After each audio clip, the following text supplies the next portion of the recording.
So, good afternoon. It really is an honor to be here. I was invited here about 2 years ago, and to be invited back always means that you didn't offend anybody too much. And I am known as a bare-knuckle mentor in terms of the intro. And that's because I grew up in a place called Bretton, went to a school called Bretton Woods in Peterborough.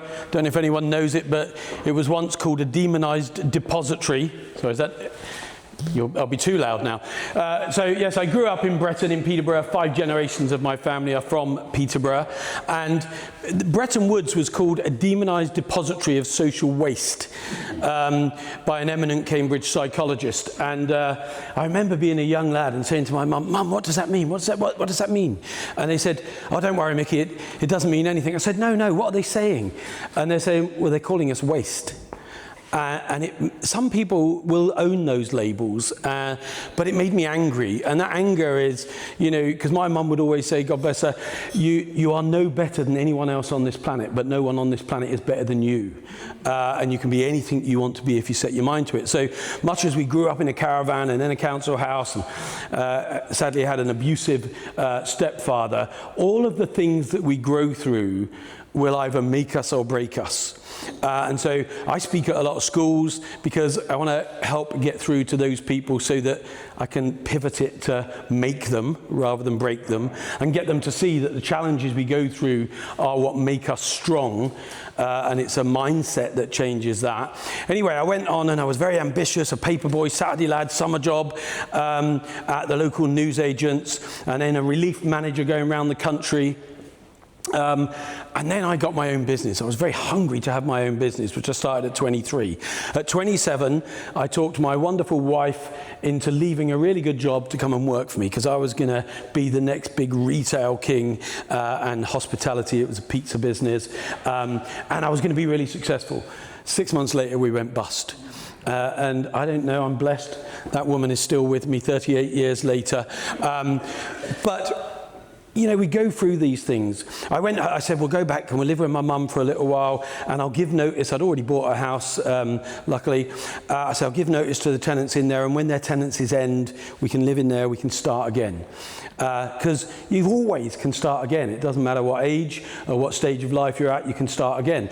And anyway, I went round to the house, and there was those blue cordons across it, and the tenants had had a fire, hadn't burnt it down, but the smoke damage had made it not worth the mortgage value on it. And so I rang the insurance company, and I said, I need to make a claim. There's been a fire at my house. The tenants have had a fire, and they've deserted the property.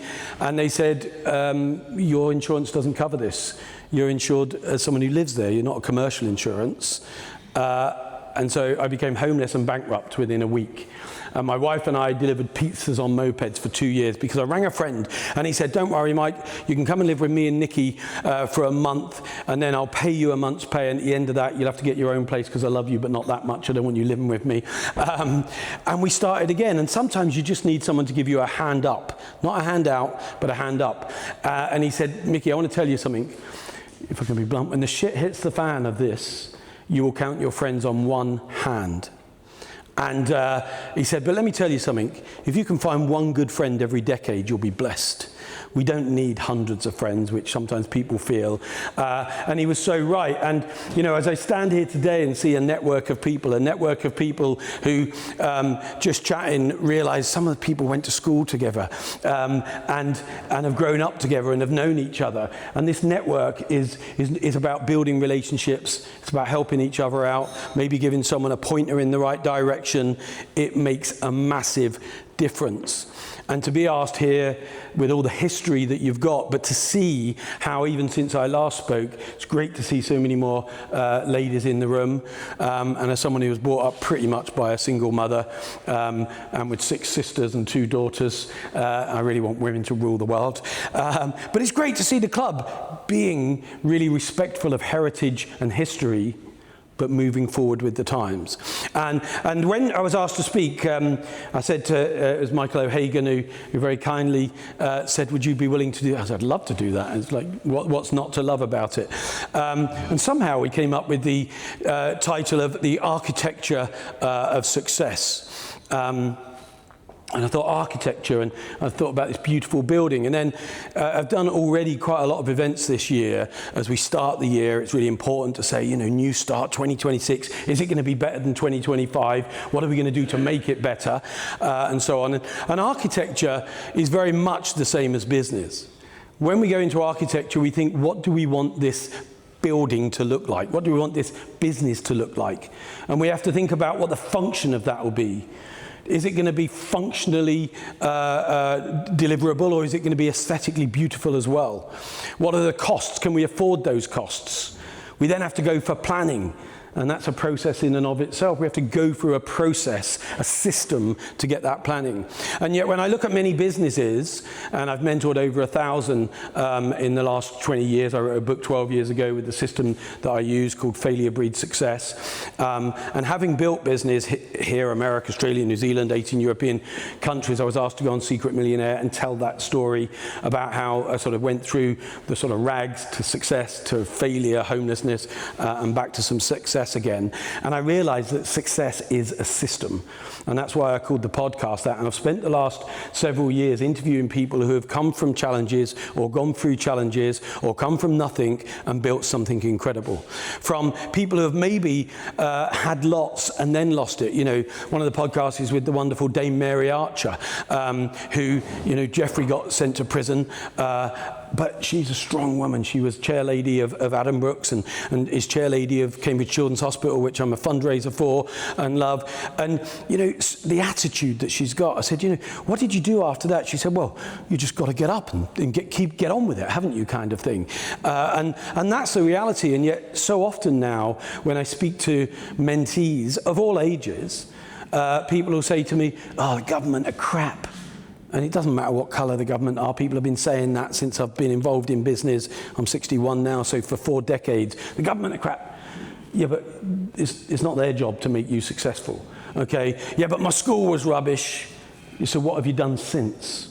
With my upbringing, well, I can point out Charlie Mullins, who's dyslexic, dyspraxic, ADHD, but built a £150 million business. Neville Wright in Peterborough built kiddie care, is now worth over 200 million. Alfie Best, all of these people are on that podcast, born in a lay-by gypsy caravan in Leicestershire, now worth 1.2 billion. And you can watch the programme about his life on Amazon Prime.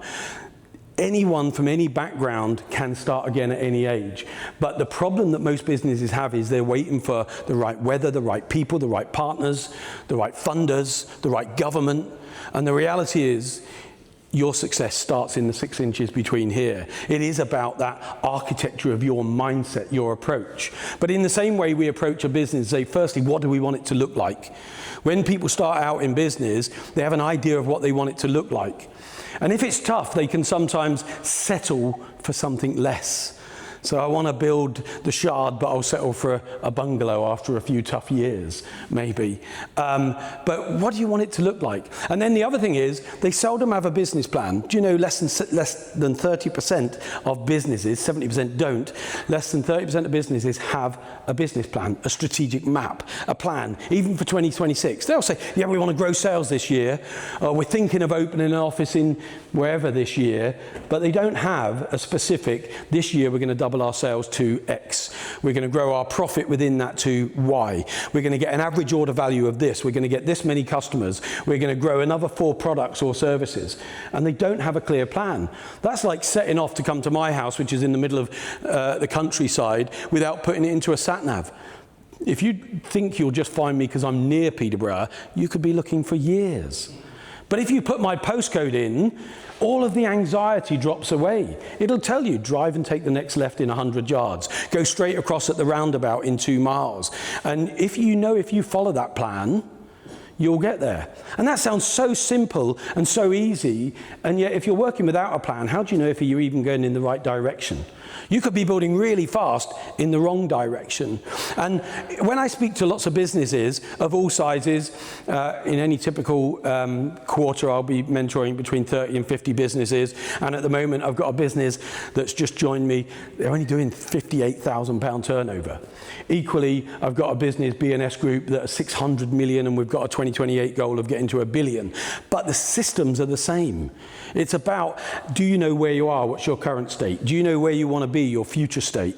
Do you know what areas we've got to work on? People, sales, marketing, finance, operations, new product development. Okay, and do you know what actions and initiatives in each of those areas will take us from where we are to where we want to be? One page. If it's on one page, it will be read. If it's read, it will be acted on. And if it's acted on, it will be delivered. But if you haven't got a map, if you haven't set the destination, if you aren't following those plans that say what you need to do to get from where you are to where you want to be, how can you possibly expect to fail, irrespective of what government is in, irrespective of whether the economy is in growth? Because the other thing I've seen is I've had over 1,000 mentees in the last 20 years, and having built the business around the world, I would have companies in the same sector. So let's say we took confectionery, Cadbury's, Mars, Rowntree, Ferrero. There would always be one or two of them that were smashing it at the same time as the others in virtual recession. And you know, even today I might have plumbing and heating companies, and in the same day I might have some that will ring me and say, Mike, it's been the worst year ever, I can't believe it. And yet I speak to another company in the same sector that has quadrupled their business in that same year. The only difference really is having a clear plan, following that plan, making sure we got winning teams and following that plan. Now, most people know what they need to do once they set a plan, but knowing and doing are two different things. And I love the saying that to know and not to do is not to know. The man who can read but doesn't read is no better than the man who can't read, and ladies, of course. But so we know what we need to do. The problem is the distraction. You know, some idiot will say, you need to, oh, I'm going to say this now, someone's going to be doing what I'm going to say. It will say, you need to invest in Bitcoin. And I say, well, I'm an expert when it comes to retail or hospitality or building things. I don't know anything about Bitcoin. Oh yeah, but everyone's making money, you should do it. Look at that person, they're probably your broke uncle sitting in the pub with a pint and he's had 4 too many, telling you how to be rich. Or, I need to get into property. People who are making money are into property. And trust me, we bought the old Papworth Hospital. We've got 150 properties in Peterborough. We built most of them ourselves. I know property. But if you're not in property and you don't know property and you don't get the skills and the best people in property, you will lose your shirt in property. And all too often, people are taking money out of, say, a good dentistry business or a good architectural business to put into property, and then they go broke in their core business. So the sat-nav element is about, if it says turn left on your plan, firstly, you've got to know that's the right way to turn. But don't turn right. That is just stupid. And yet every day, one of the programs I do, the companies I'm working with will ring me every week. And I'll say, hey, Barry, how are you getting on? Have you done what we talked about last week? Oh, I've been busy, Mike. I say, yeah, that's not the question I asked. Have you done what you said you were going to do last week? Which is why I'm probably called bare knuckle. I say, oh yeah, but I've had 2 people off sick. I say, for sake, Barry, have you done it? This isn't my goal. This isn't my plan. This is what you asked me to help you achieve. And when people follow that 90-day plan, I can double any business pretty much, and have done that hundreds of times. Why haven't you done it, do you think? Well, I'm like, don't be like that. Look, I'm not being like that because I want to be like that. I'm being like that because I went broke, homeless and bankrupt in 1 week. And I don't want to blow smoke up anyone's behind to make them feel good. I want to tell you, if you don't do this, we won't get there. It's a bit like turning left when your sat-nav says turn right, or deciding to stop for 3 coffees when you'd already only left enough time to get there when you left your house. We're either going to miss our deadline or we're not going to get where we're supposed to be getting. And that level of accountability, often people say, yeah, but you need to know my trade, Mike. Of course I don't. Your technical skill is what makes you great. But what stops you being a big business is you are a great dentist, a great architect, a great plumber. But you haven't got the marketing systems, the sales systems, the financial systems. You're employing family that are letting you down, or idiots that have every other Monday off because they've had a heavy weekend. So one of the things we focus on is people, how to attract, train, motivate and retain the best people to build winning teams, and building some of those skills. Business is not complicated. 1 page, if you could put on 1 page, I've got templates, but you could just do it yourself. What's your current state? Where are you? Honestly, really honestly. Not like going to the doctors and say you drink 4 units when you drink 4 bottles, but honestly, where are we today? As if it was your worst enemy criticizing or critiquing your business. And then if you had the best 3 years you could have, where will you be in 3 years? What does that look like? How will you feel about that? And what could you do differently if you had those things? It's not just all material. Some of it is about getting your life back, not working too many hours, feeling like you're in control of the business, it's not in control of you. Because, some people like numbers, and there's 5.6 million businesses in the UK. 4.4 million of them are solopreneurs. Now, are they a business if there's just one person? Or is it a self-employed job? Which isn't bad, don't get me wrong. But often those 4.4 million people are the worst employers in the world. Well, how can you say that, Mike? Well, they don't give you sick pay because you make yourself work when you're ill. You don't give yourself 6 weeks holiday because you probably can't got the time for it and you haven't built the systems to allow it. And you just expect more. If companies treated employees like most business people treat themselves, you'd be able to take them to court. And so if you can't break beyond that, why would you be in business? And it is the systems that do it. And what's been amazing for me about the journey of success as a system, and interviewing all these different people, these self-made people, as well as my own journey, is that they realized along the way they can't do it on their own. They need to employ people, and then they realize they need to employ great people, okay? And they need to have the systems that will make it run whether them or their people are there or not. And it's then about the systems. And that can sound really simple, but that's the difference. And the beauty is, there's nearly always someone who's out there doing it differently, better or best relative to you. And you can emulate their systems. But most people are so sort of caught up in their challenges. So architecture, if it's about building, planning, sticking to a budget, following the systems of building and building control will come and check that. If you looked at your business now, does it look like a kind of patchwork of a property that we've added an extension, then we added a floor, then we took out some windows, and it's kind of a mess, or one of the King's concrete carbuncles, and I'm very proud as a Deputy Lieutenant to represent the King in Cambridgeshire, and he'd love today, because today is about joy and unity as much as working together, and joy and unity are two of his key principles that he's trying to bring in his reign. But, when we look at our business, are we building it to something we'd be proud of? Has it kind of evolved without proper planning? And so now it's not something that we're proud of. It's not something that looks good or works effectively. And so architecture of business isn't just something to look at once at the beginning. It's something to always go back and say, if I was building again fresh today, do I build on this, or do I go back to the drawing board and start again? And what I'd say is, it's never too late. You can literally knock it down and start again. If it's a business, you can start again, okay? Or you can reinvent yourself. And we've got companies like Nokia that were a paper company, and there's lots of examples of companies that did well. In this county, we've got people who have had no reason to be successful, but have achieved amazing things that we can benchmark ourselves about. But would I change the business? What would I change about the business? Who would I ask to work for me? And one of the questions I'll often ask is, hands up if anyone employs other people in their business. If I said you had to let somebody go by 5 o'clock today, or you're going to go bankrupt, usually in the time it takes me to say that, people know who they'd let go. And, what I'd say is, if you can think that quickly about someone you'd let go, why on earth are you employing them? Winning teams only have the best players. They don't have average players. Good is the enemy of the best. They have the best players. And when you've got 1,000 people, you can carry a few. But if you've only got 10 or 20 or 50, they all need to be the best. So would you have the same people? And would you have someone in your corner? I often think about boxing in terms of mentoring or business advisory or management consultancy. The boxer in the ring, let's take Tyson Fury, is an amazing boxer. Now, the coach in the corner couldn't last 10 seconds with him.